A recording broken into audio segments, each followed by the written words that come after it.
Good Lap, Great Lap is back, and this year we'll be looking at the performance of teammates through the qualifying sessions.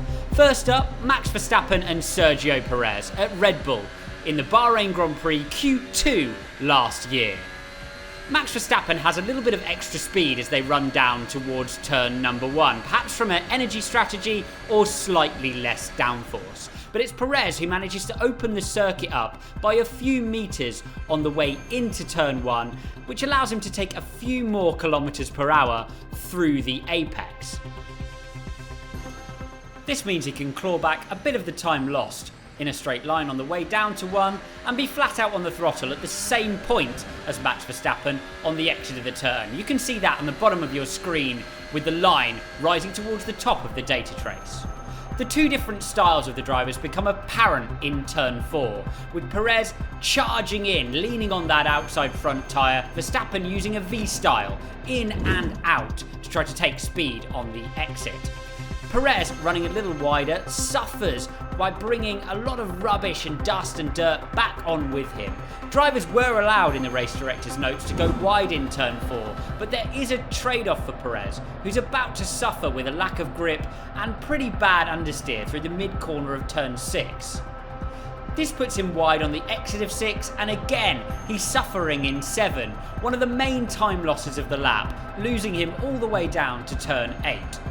He'll try to claw this back on the way into 8, using a little curb on the way in and charging in again. Look how much lock he's put in through the mid to exit of the corner.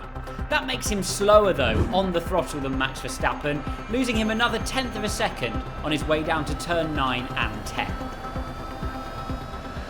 There are only a couple of hundredths difference between the two drivers in turn 10. You can see them both lift out of the throttle with the line falling towards the bottom of the data trace, put on the brakes with the braking blocks, and the couple of hundredths exchange on the chaser delta at the top.